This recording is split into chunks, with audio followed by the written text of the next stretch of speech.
Hello and what's up everybody, ThunderBob here, and tonight I am taking a look at a new retro handheld device. This is a Retroid Pocket 2 Plus. This is an item I ordered a long time ago and it finally came in. I'm very excited to show this off.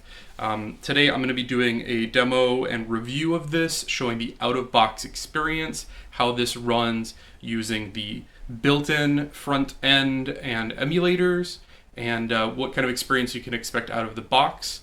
And then down the road, I'll do another video that shows how this device works with third-party launchers with a lot of customization. So let's go ahead and get started. So first off, this is my first retro handheld. I've been into emulating on PC for a number of years, and more recently expanded into the Legends Ultimate arcade ecosystem, and also hacking the PlayStation Classic.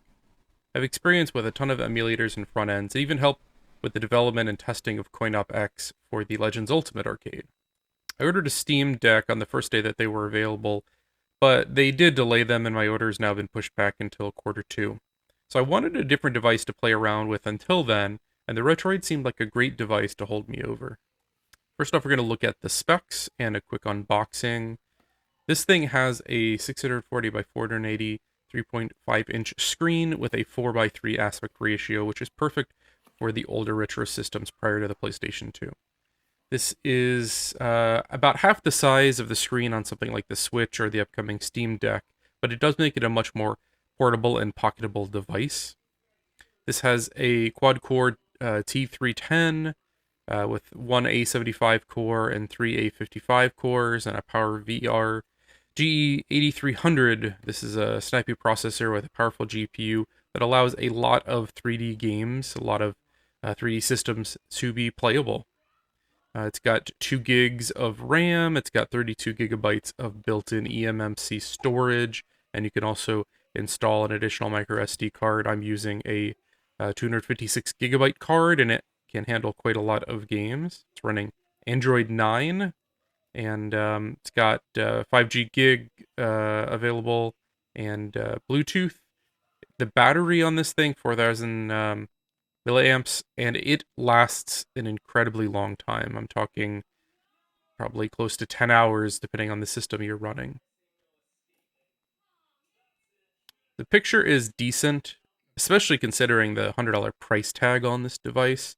I think in the $100 range, this is the most powerful device that you can buy. I really love the form factor, which harkens back to the original Game Boy Advance, and it feels quite nice in the hand. It is plastic and it feels a little bit lighter and cheaper than some of the more expensive options out there, but the low weight does make it a little easier to handle and a little more comfortable. The controls are serviceable with a few caveats. The right stick is just a slider, which feels like a missed opportunity, as the left stick is quite nice. The buttons are nice, they have a solid feel to them, though they make a little bit more noise than I would like, and I feel like I may need to either break them in or perhaps open it up and add a little bit of lubricant. The D-pad on the left is quite good. I've played a number of fighting games with ease, and even games like Contra 3 that require very precise platforming. The R1 and L1 buttons have a nice click to them, though I don't love the feel of R2 and L2. There's no click, and there's not a lot of return on the press. So if you need to repeatedly press the button, it feels a little off. So on some of like the Nintendo 64 shooters, Z defaults to L2, and I had to change it because trying to fire consistently, it wasn't working very well. Beyond that, the left analog stick is very nice and very responsive. So beyond that, right stick being a slider and the 2 shoulder buttons, I really like the controls. The system has a micro HDMI out for output to the television, though you would be limited to 4:3. There's also a USB-C port, which allows for fast charging and connecting to controllers or other devices. And there's also built-in Bluetooth, of course, which I've used with my Galaxy Buds, though there is a slight audio delay with my earbuds, which is unfortunate and makes it kind of difficult to use for some games. I also noticed the microSD port on the bottom is a little too recessed into the device, and it's difficult to remove your SD cards without tweezers or some kind of tool. Next up, the interface. This runs Android 9, And when you first turn it on, you go through a simple wizard that gives you some suggested apps to install. I would suggest installing all of the default apps and using the launcher to begin with. Beyond this software, you can also install other games and emulators from the Play Store to enable additional retro systems or games like Minecraft from the Android library. If you prefer a more robust front end, there are options out there like Dig and Pegasus, though they do require some additional setup to use them. The default Retroid launcher is good, and with a few changes could be great. First off, if you want an easy experience that does not require a ton of setup, this launcher is amazing.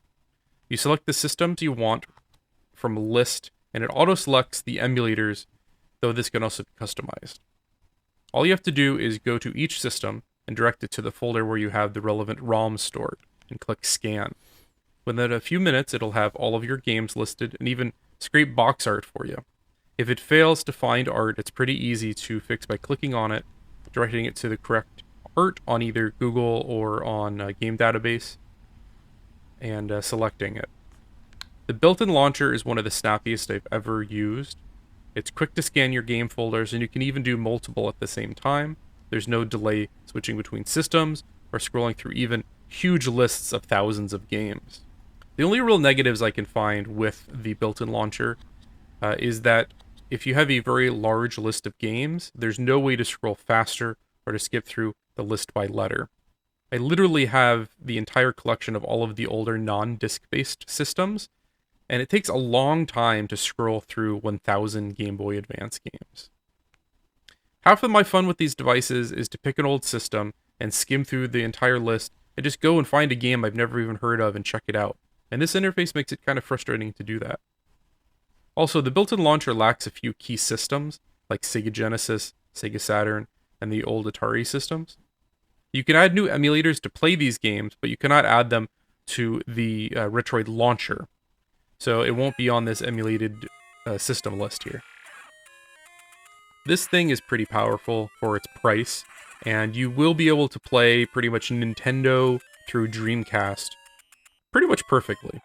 The systems after that, like GameCube, PlayStation 2, PSP, DS, require a bit more configuration to get them to an acceptable level of performance, and some games just are not going to run. I've basically given up on PlayStation 2 for the time being, and also PSP because I really don't enjoy playing the widescreen games on this 4:3 aspect ratio anyways. DS games are also playable, but you have to play around switching between screens, since there's only obviously one screen on this device, and I don't find it really worth the effort to play most of those games. I primarily bought this to play the games from my childhood. Super Nintendo, Game Boy Advance, Nintendo 64, PlayStation. Those are some of my formative gaming years. The possibility of PlayStation 2 and GameCubes is a great bonus, but the performance there may not be worth the effort, so don't go into this expecting to be able to play all of those games.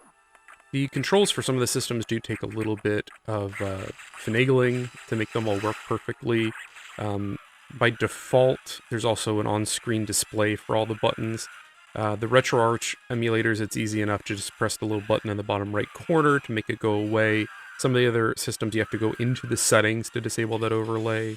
And some of the systems do require a little bit of configuration to get the controls just right.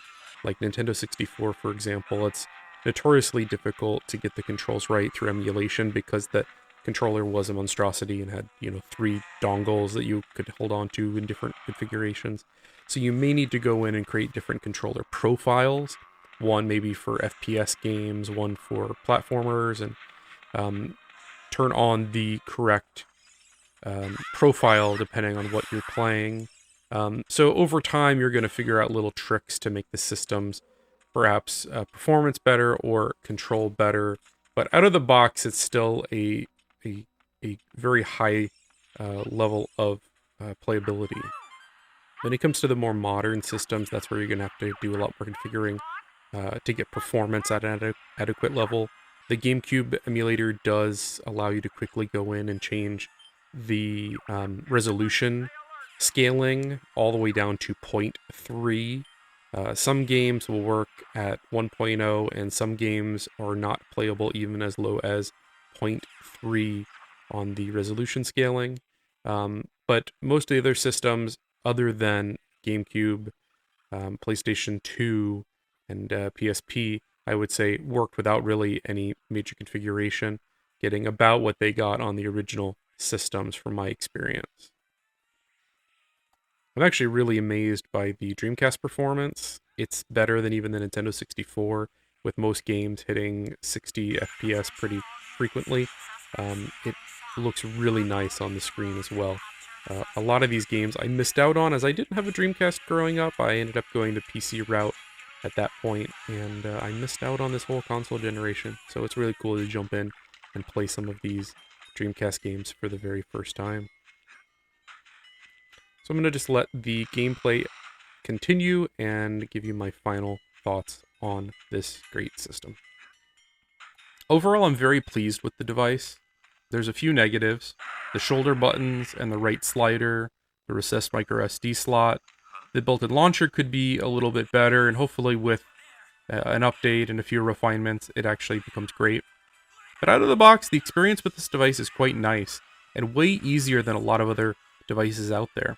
Without any modification to the emulator settings, and really just directing the launcher to my ROM folders, I've played NES, Super Nintendo, 64, PlayStation, Dreamcast, and so many more. And if you're adventurous and want to mess with the settings and add additional emulators, it opens up a whole world of additional options. For this type of device, and at the price point, I don't think there's a better option out there, and I can wholeheartedly recommend the Retroid Pocket 2 Plus.